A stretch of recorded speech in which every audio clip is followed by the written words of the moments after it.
আসসালামু আলাইকুম প্রিয় শিক্ষার্থীবৃন্দ, সকলকে কেমিস্ট্রি গাইড ক্লাসে স্বাগতম।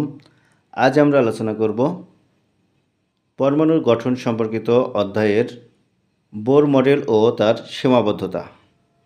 বিজ্ঞানী বোর 1913 সালে, নিলস বোর, তার পুরো নামটা হচ্ছে নিলস বোর, 1913 সালে, আমরা জানি এর আগে আমাদের দুইটা ক্লাসে রাদারফোর্ডের সম্পর্কে আলোচনা হয়েছে। রাদারফোর্ড 1911 সালে তার মডেলটা প্রকাশ করে এবং তিনি আলফা কণা বিস্ফোরণ পরীক্ষার মাধ্যমে মডেলটা আবিষ্কার করেন। তো তারপরে সেখানে কিছু ত্রুটি আমরা দেখেছিলাম যে ছিল। সেখানে তিনি পরমাণুর আকার আকৃতি, তারপরে বর্ণালী সম্পর্কে তেমন ধারণা দিতে পারেননি। তো সেক্ষেত্রে তার যে ত্রুটিগুলো ছিল সেই ত্রুটিগুলো সংশোধন করে বিজ্ঞানী নিলস বোর 1913 সালে একটি মডেল আবিষ্কার করেন। তার নাম অনুসারে এটাকে বোর মডেল বলা হয়। আমরা এখন দেখব তিনি কি বলতে চেয়েছিলেন। তার মডেলে আমরা তিনটা পয়েন্ট দেখতে পাবো। তিনটা পয়েন্ট। প্রথমটা হচ্ছে শক্তি স্তর সম্পর্কিত। শক্তি স্তর সম্পর্কিত প্রথম তত্ত্ব। প্রথম তত্ত্বে বলা হচ্ছে বিজ্ঞানী রাদারফোর্ড কিন্তু শক্তি কক্ষপথের কথা উল্লেখ করলেও সঠিকভাবে বলতে পারেনি কক্ষপথটা কেমন হবে, কিভাবে থাকবে, বা কক্ষপথের আকার আকৃতি কেমন হবে, এই ধরনের কোনো তথ্য তিনি দিতে পারেননি। তো এই কক্ষপথ সম্পর্কিত প্রথম যিনি আলোচনা করেন তিনি হচ্ছে বিজ্ঞানী বোর, এবং তিনি বলেন যে ইলেকট্রন সমূহ নিউক্লিয়াসকে কেন্দ্র করে নির্দিষ্ট কক্ষপথে, অর্থাৎ আমার একটা পরমাণুর নিউক্লিয়াস যদি এটা হয়ে থাকে, তাহলে আমি ধরে নিতে পারি যে তার ইলেকট্রন সমূহ এখানে একটা কক্ষপথ আছে, এই কক্ষপথে ঘুরতে থাকবে। আবার এখানে আরেকটা কক্ষপথ থাকলে সেখানেও ইলেকট্রন সমূহ যে ঘুরতে থাকবে। ঠিক একইভাবে যদি আরও কক্ষপথ থাকে তাহলে এভাবে ওই কক্ষপথে ঘুরতে থাকবে। তো তিনি এই কক্ষপথগুলোর নাম দিয়েছেন: 1 নম্বর কক্ষপথ, প্রথম কক্ষপথ বা শক্তি স্তর, 2 নম্বর কক্ষপথ, 3 নম্বর কক্ষপথ। তো এদেরকে এন দ্বারা প্রকাশ করা হয়। এন ইকুয়াল 1, 2, 3, 4 এরকম হতে পারে। এই কক্ষপথের নাম্বারিংটা তিনি এভাবেই করেছেন। এখন যদি কোনো ইলেকট্রন একই শক্তি স্তরে ঘুরতেই থাকে তাহলে তার কোনো শক্তির বিকিরণ বা শোষণ হয় না। বিজ্ঞানী রাদারফোর্ডের প্রথম যে শক্তি স্তর সম্পর্কিত, অর্থাৎ সেখানে বলা হচ্ছে একই শক্তি স্তরে, অর্থাৎ 1 নম্বর শক্তি স্তরে একটা ইলেকট্রন আছে, সেটা যদি এই কক্ষপথে ঘুরতেই থাকে তাহলে তার কোনো শক্তির বিকিরণও হবে না, শোষণ হবে না। তবে আমরা পরবর্তীতে দেখতে পারবো যে যদি সে কক্ষপথ চেঞ্জ করে তাহলে তার শক্তির বিকিরণ বা শোষণ হতে পারে। দ্বিতীয়টা আছে কৌণিক ভরবেগ সম্পর্কিত। কৌণিক ভরবেগ সম্পর্কিত যে তত্ত্ব, তিনি বলেছেন যে কৌণিক ভরবেগ হবে h/2π এর সমানুপাতিক। তো কৌণিক ভরবেগকে mvr দ্বারা প্রকাশ করা হয়, আর h/2π এর সমানুপাতিক, অর্থাৎ nh/2π। n ইকুয়াল এখানে 1, 2, 3 এই সংখ্যাগুলো হবে। h প্লাঙ্কের ধ্রুবক, যার মান হচ্ছে 6.626 × 10⁻³ Gs। আর পায়ের মানটা আমরা সবাই জানি 22/7 বা 3.1416 আরও হয়ে থাকে।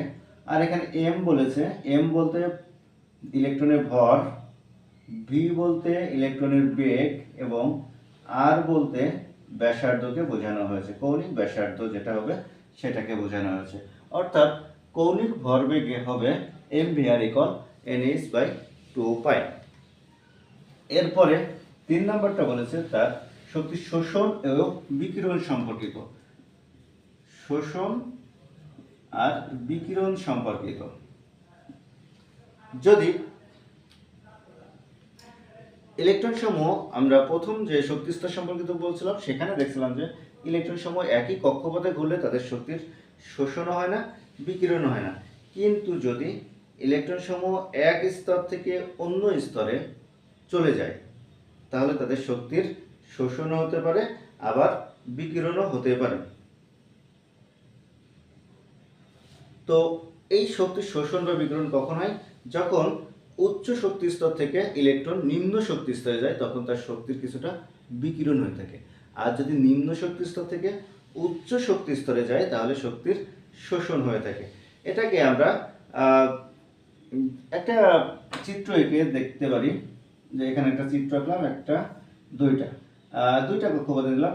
এখানে যে শক্তি আছে সেটাকে আমরা E1 ধরলাম, এখানে যে শক্তি আছে সেটাকে E2 ধরলাম। তো যদি কোনো ইলেকট্রন এখান থেকে এখানে লাফিয়ে চলে যায় বা এখান থেকে এখানে লাফিয়ে চলে আসে তাহলে আমরা দেখতে পারবো যে তার শক্তি শোষণ বা বিকিরণ হয়ে থাকে। যেমনটা আগে বলছিলাম যে উচ্চ শক্তি স্তর থেকে নিম্ন শক্তি স্তরে গেলে শক্তির বিকিরণ হয়, আর নিম্ন শক্তি স্তর থেকে উচ্চ শক্তি স্তরে গেলে শক্তির শোষণ হয়। এদের এই পার্থক্যটাকে ডেল ই দ্বারা প্রকাশ করা হয়ে থাকে। Del E equal E2 minus E1। তো E2 মাইনাস E1 কে এইচ নিউ দ্বারা প্রকাশ, এইচ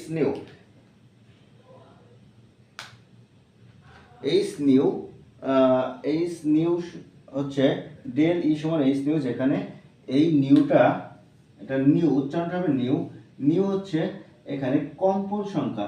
একটা শক্তি স্তর থেকে আরেকটা শক্তি স্তরে ইলেকট্রন যাতায়াতের সময় তাদের যে কম্পন হবে, অর্থাৎ নিউটা হচ্ছে কম্পন বা স্পন্দন সংখ্যা। আর এটা প্লাঙ্কের ধ্রুবক, আগেই বলেছি প্লাঙ্কের ধ্রুবকের মানটা আমি একটু আগেই লিখে দিয়েছিলাম। আর ডেল ই দ্বারা শক্তির পার্থক্য বা শক্তির শোষণ হলো না বিকিরণ হলো সেটাকে প্রকাশ করে। এটা ছিল বোর মডেল। এখন বিজ্ঞানী বোর যে তত্ত্বগুলো দিয়েছিল সেই তত্ত্বগুলো সবগুলো আবার সম্পূর্ণভাবে আমরা সঠিক মেনে নিতে পারি না, এখানেও কিছু সমস্যা ছিল। যেমন ধরেন যে বিজ্ঞানী বোর হাইড্রোজেন পরমাণুর বা হাইড্রোজেনের মতো একক ইলেকট্রন বিশিষ্ট পরমাণুর বর্ণালী দেখাতে পেরেছে, যেখানে রাদারফোর্ড এই বর্ণালীটা দেখাতে পারেনি। তাহলে বিজ্ঞানী বোর কি করছে, হাইড্রোজেনের মতো যারা আছে তাদের বর্ণালীটা দেখাতে পারছে, কিন্তু হাইড্রোজেনের বাইরে যারা আছে তাদের বর্ণালী তো তিনি দেখাতে পারেননি। তাহলে তিনি যেটা করছেন, একাধিক পরমাণু বা একাধিক ইলেকট্রন বিশিষ্ট যে সকল মৌল আছে তাদের তিনি বর্ণালী দেখাতে পারেননি। আবার দেখা যাচ্ছে যে এই যে ইলেকট্রন সমূহ যখন এক স্তর থেকে অন্য স্তরে, এই যে এক স্তর থেকে অন্য স্তরে যায় তখন এদের মাঝে কিছু সূক্ষ্ম রেখা তৈরি হয় যেটাকে আমরা পরবর্তী উপশক্তি স্তর বলেছি। এই সূক্ষ্ম রেখাগুলোর ব্যাখ্যা বিজ্ঞানী বোর দিতে পারেননি। তার মানে তিনি সহজেই যে বলা যায় যে কক্ষপথ বলতে পারলেও তারপরে যে ছোট ছোট রেখার সৃষ্টি হচ্ছে সেই রেখাগুলোর বর্ণনা তিনি দিতে পারেন। আবার এমবিআর ইকুয়াল NH/2π, এর যে সঠিক একটা ব্যাখ্যা বা এটা এমবিআর ইকুয়াল NH/2π কিভাবে আসলো, কি করে আসলো, এটা বিজ্ঞানী বোর সঠিকভাবে তুলে ধরতে পারেননি। আমরা হাইজেনবার্গের একটা নীতি জানি যে গতিশীল সূক্ষ্ম কোনো বা ছোট কোনো ক্ষুদ্র কোনো বস্তু যদি গতিশীল থাকে তাহলে তার ভর এবং বেগ একসাথে নির্ণয় করা যায় না। কিন্তু যখনই আমরা রাদারফোর্ডের বোরের যে মডেলটা করছি এমভিআর, এখানে ভি এবং এম এই দুইটা নিয়েই কাজ করছে, অর্থাৎ ভর এবং বেগ নিয়ে কাজ করছে, দুইটাই নির্ণয় করতে হবে, একই সাথে নির্ণয় করতে হবে, যেটা হাইজেনবার্গের নীতির সাথে সাংঘর্ষিক হয়ে যাচ্ছে। আবার জিম্যান প্রভাব এবং স্টার্ট প্রভাবটা বিজ্ঞানী বোর ব্যাখ্যা করতে পারেননি। সাথে সাথে